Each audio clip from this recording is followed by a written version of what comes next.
又见面了，观众朋友，大家好，我是 Ryan。在2022年，马来西亚推出了两款非常热门的 B7 SUV Hybrid 车型。第一辆就是之前有试驾过的 Honda HR-V RS， 而第二辆就是今天我带你们看的这辆 Toyota Corolla Cross Hybrid。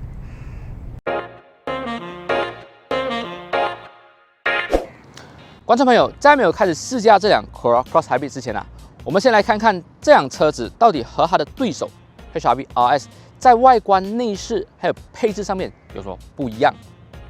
这辆 Corolla Cross Hybrid 它的外观设计给我的感觉就是非常的结实，非常的有运动化，而 HR-V RS 的话的外观设计偏向于年轻以及精致的感觉。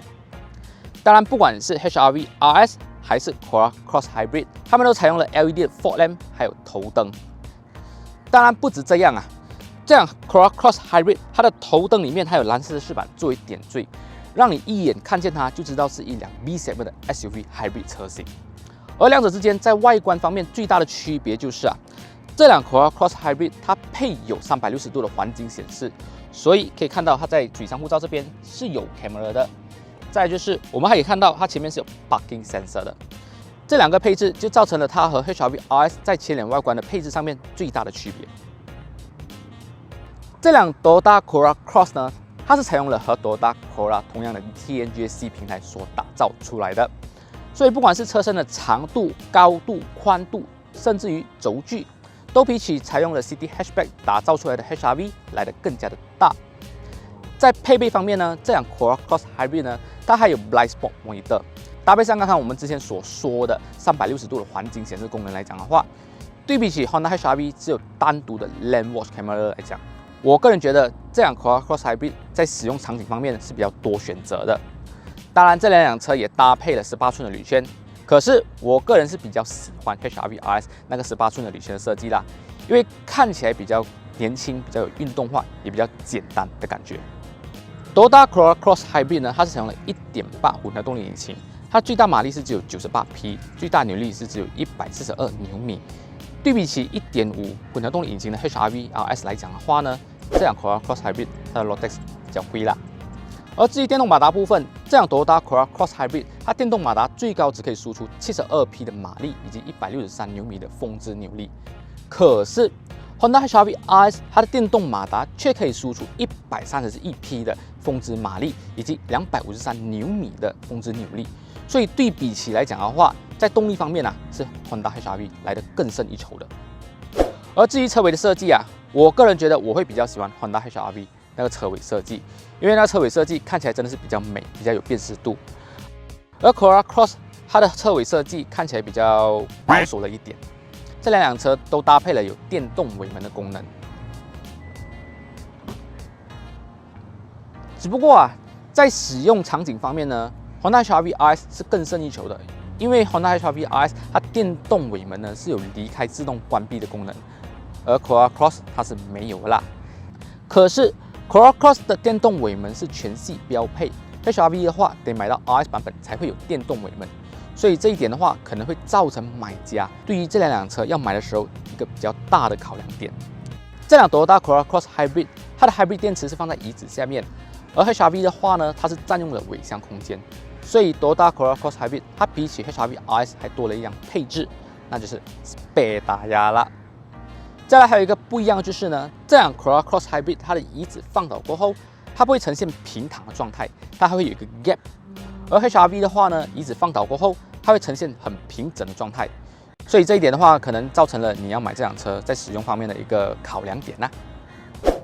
而至于后座椅子来讲的话呢，这辆 Cross Hybrid 它的椅子就没办法像 HR-V RS 这样子灵活多变，因为 Cross Hybrid 它是没有 Ultra Seat 的功能。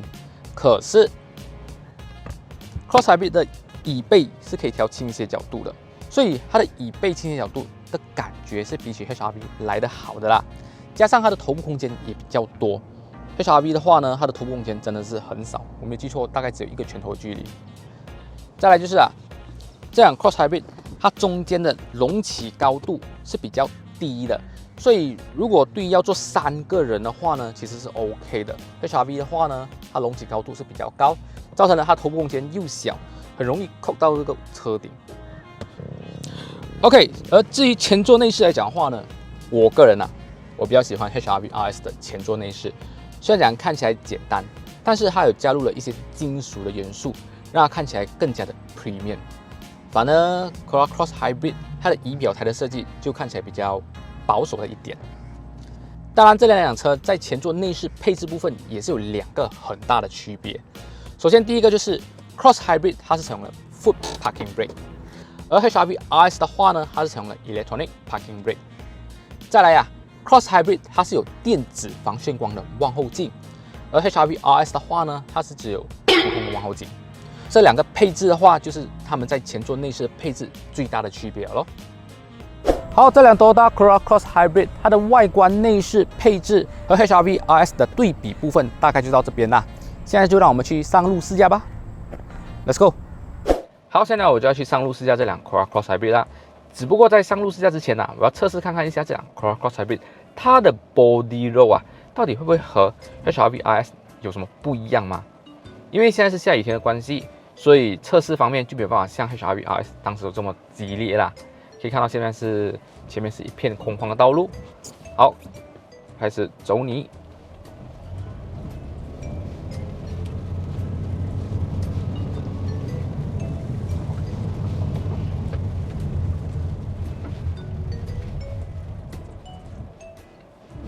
再多一次。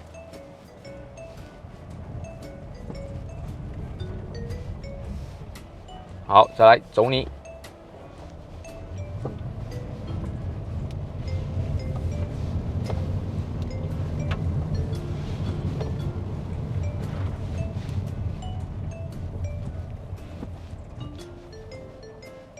OK， 测试2次过后，我个人感觉HRV RS 它的 body roll 会 control 的比较好一点，你会觉得它的尾部会比较沉重一点，然后 body roll 没这么重。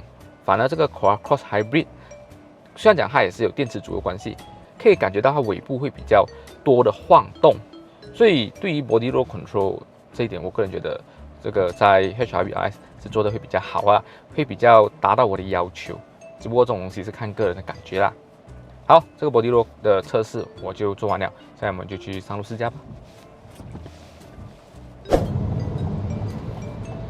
而至于这辆车子，这辆 Corolla Cross Hybrid， 它是有3种不同的驾驶模式，它有 Eco、Normal， 还有一个 Sport 模式。当然，它还有一个纯 EV 模式啦。这个纯 EV 模式我们就不提了，因为它的纯 EV 模式大概续航只有2公里，所以我们就讲这个 Eco、Normal、Sport 模式啦。Eco 的话呢，它的整体的驾驶感来讲，就感觉上这辆车很没有力，所以我个人觉得平时你在 City Road 驾驶的话，就不要去用这个 Eco mode 了，你会需要深踩更多的油门，然后让这个耗电量更大，所以我个人觉得就是平时建议就是用 Normal 模式。然后它的 Normal 模式跟 Sport 模式的驾驶感呢 ，OK， 我就这样形容它。Normal 模式就好像你的老婆或者女朋友，平时没代志，小鸟依人，温柔贤淑，你可以很顺的驾驶它，它给你的感觉就是一辆很顺畅，不会有太多爆冲的感觉给到你。可是你一旦切换了 Sport 模式过后，你的老婆或者是你的女朋友看到某间她很喜欢的化妆品公司正在58% offer， 她整个感觉就会很有激烈的冲劲感，就好像我现在用着 Sport 模式，我可以感受到我有点贴背感，它整体的那个起步感觉非常的强劲。反而比较起来 ，HRV RS 它的马达输出、它的马力跟扭力基本上都已经是很大了，所以平时在 Normal 模式的时候，你就可能会习惯了那种比较大扭力的感觉。反而它切换去 Sport 模式的时候 ，HRV RS 切换成 Sport 模式的时候，整个的感觉就没有像 Corolla Cross Hybrid 这么明显。所以 Corolla Cross Hybrid 它给到的那种驾驶感就非常起伏，非常的大。Sport 模式它就会给你很 Sport 模式的感觉 ，Normal 模式就会给你很平静、温顺、温柔的那种驾驶感，所以它们的差别非常的大。而至于这辆 Corolla Cross Hybrid， 它有一个缺点刚刚我也发现一个缺点，当我们在怠速的时候，可能我们在停在某个地方怠速的时候，你的 battery 可能没有电 ，engine 介入在插进这辆车子的时候，你会感觉到那个声音非常的大，就好像巴萨马拉在拉那个柴油的发电机这样的感觉。engine 在介入插进的时候，哇，那声音感觉上这么粗糙的嘞，所以这一点就可能比起 HRV RS 来讲的话，就有一种那种感觉，就是比较会有一种比较大的区别。而至于这辆车，我个人觉得啦，像是我现在加速到100的时候，我就可以听到比较大的那种加速声音从引擎室传过来。只不过这辆车它的那个胎噪的压制，它的 noise control， 我觉得是比起 HRV RS 来的好很多，尤其是风噪。我现在跑到差不多80、100的时候，风噪的控制是比起 HRV RS 来的好的。只不过那个引擎的加速声音，我还是觉得这辆车它的 NVH 的 controlling， 就是 noise control 那边是做的比 HRV RS 来的好很多。好，现在我们打开 ACC 跟车，这辆车它也是有 ACC 跟车，而且是全速域的 ACC 跟车。好，我的 ACC 跟车我开到100 km/h 啊。虽然讲它前面有 detect 到车子，可是它的距离把控，我的目测大概是有4到5辆车的距离。OK， 现在它缩减到大概是3个车位的距离啊。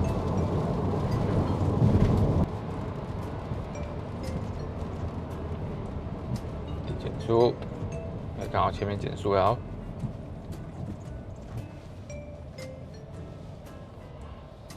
OK， 它减速的感觉其实也很好，也不会给你那种突然刹停的感觉，它会很缓慢的让你有一个缓冲的感觉。只不过刚刚我也提到嘛，这辆车它是采用了 Foot Parking Brake， 它是不像 HRV RS 有那个 Electronic Parking Brake， 所以它没有这个 Brake Hold 的功能，变成平时的话，它停下来你还是要得踩你的 Brake Pedal 的。如果你没有踩的话，它会提醒你踩 Brake Pedal。所以这一点，我个人觉得它的自由度，这 ACC 的功能的自由度，使用起来的场景可能就没有像 Honda HRV RS 这样更多的解放。你还是要去控制你的 brake pedal。OK， 现在在我身旁的就是今天这辆Toyota Corolla Cross Hybrid 的车主，他就是杰森，我知道了嘛，你是在Mutiara Motor卖 Recon 车嘛？平时你接触很多 performance 车，但是我比较好奇的就是，为什么你会去买一辆 Hybrid 车？Corolla Cross Hybrid 呢？其实我是想买86的，OK， 或者是 BRZ， 可是因为那个是讲到底就是自己一个人享受了，是啊，可是会有家人，要载家人的话，就这辆车会比较适合，就需要一辆 SUV 这样咯，所以就买了这辆 Corolla Cross Hybrid。肯定，因为86是你可能家里有2、3辆车过后的一个选择。对，如果可能要增加多1辆的时候，就肯定是会拿它。对，如果你要再家里人5个人的话，你加86，我觉得你爸爸妈妈应该会是拿刀在后面追。第3个人就不可以了，应该会拿住刀最后追住你啊，要死喂！对于这辆车，Hybrid 车嘛，它的省油表现有在你的预料之内吗？有在你的预期吗？因为原厂好像是讲22、23公里，不知道，我没有去读它的 spec， 大概是在那边呢。所以原本预期应该一般上原厂给的数据是这样啦，离很多，最少少一个5公里啊左右。是，但是他给的那一个原厂的，我们要看回去是多少，是可以做到的。所以平均可能在每 liter 可以跑一个20公里，我觉得很 OK 了。我这一辆车的 size 还有重量，汽油你省了嘛？是不是？这样子 service 呢？这辆车的 service 大概要多花多少钱？我只 service 过3次了，因为1万公里了嘛。是，就是第一次1000的那个 service， 第二次5000的 service， 是，还有那个1万的 service， 都是100多块，然后1万的时候是400多块。这样还算 OK 嘞，其实不是那种很高的 costing。我的车子一次400多，你的每次都400多，你的油比较贵，CC 比较大。OK， 好，所以对于这辆车省油表现也 OK，service 也很经济。再来这辆车，你觉得它有些什么缺点吗？缺点应该是讲一开始就知道它没有，然后不满意，但是还是买了啦。这辆车就当做忽略它这样了。就是第一，它没有那个电子手刹。哦 ，OK， 好，刚刚我有提到，那个是一个不是很可以接受的问题。是因为我觉得它在整体的整个的使用场景上面，好像感觉上，就好像你侧面少了加葱的感觉。对，对，就你在自动驾驶方面，就好像少了一点东西这样子。它有一个很奇怪的点是，因为那时候刚 launching CBU 的时候，它的 ACC 是没有 all speed 的，我就以为是因为它没有电子手刹车。没有那个 stop and go 嘛，我就心想这个有 full range，然后有 stop and go，可是它没有那个电子手刹车，我就想这到底是怎样呢？所以这个东西有点奇怪啊，就是你用它的这个 adaptive cruise control 的时候，你停了嘛，还没有电子手刹，还叫你踩 brake。是，刚刚我也是遇到这个问题。你踩了 brake 过后，你要走，它不会启动啊，你要按回 resume 它变成它的 stop and go 就是多来 stop and go 是一直按，是，我就觉得这个是缺点了。它的使用场景上面就不友善，就不完整。你懂为什么吗？现在是 facelift 才可以挤牙膏吗？是啦，挤这个我知道，买的时候就知道。OK， 我觉得第二个缺点你还没有问我就出来了。它介入的时候那个 engine 声，对，好像你去巴萨马拉，刚刚我讲的巴萨马拉拉那个低声摩托这样子，那个发电机那声音很大声。不过还好，如果它 soundproof 不好的话，会更严重。不过这辆车的 MVH 我觉得很好虽然讲我还是可以听到 engine 声但是比起之前我试驾那辆 HRV RS 好很多你有跟他好试驾过 HRV RS， 你懂的 OK。这点我跟你讲，你又坐过这辆车，我跟你讲，这点感觉你一定非常的了解。不过也没有讲 HRV 不好，是如果我想要自己开可能那辆车可以对，那辆车。不过以动力来讲的话，那辆车真的是比这两根，虽然那个只有1.5，这个有1.8，可是那个不会输。是，而且 Rotax 比你便宜，是90块，你300多块。没有那个120块但是你300多块。对所以这一点的话，HRV RS 赢啦。是OK 好啦，大概今天的分享也非常感谢杰森借了他这辆车子来 review 及试驾啦，也非常感谢他分享了这么多的心得，可以帮助到可能想要买这辆 Corolla Cross Hybrid 的朋友啦。然后今天这个视频也到这里啦，然后感谢来上我的频道，然后觉得这个视频不错的话呢，就麻烦你们帮我按赞分享一下，然后也希望你们支持我一下，订阅我频道还开启小铃铛。当然，杰森他也是有他的频道啦，然后你们也可以过去他的频道多多支持一下。然后你的频道专门是 review 什么车？我会讲 Recon 车然后我会做一个系列专门讲我这辆车。OK， 已经开始在 planning 了。对，已经拍了一点了。OK， 就专门吐槽它了。就给你们去了解，深入了解。因为一般上表面嘛，可能你想买车，你有些细节你一般上媒体还是短试驾都不会接触到的东西。就是车主的深入试驾了解了，让你深入浅出了。可能发现一下有没有隐藏的功能。OK， 好。那有兴趣的话，你们可以多多去杰森的频道多多支持，多多订阅啦。好，我们下个星期的视频再见啦，拜拜。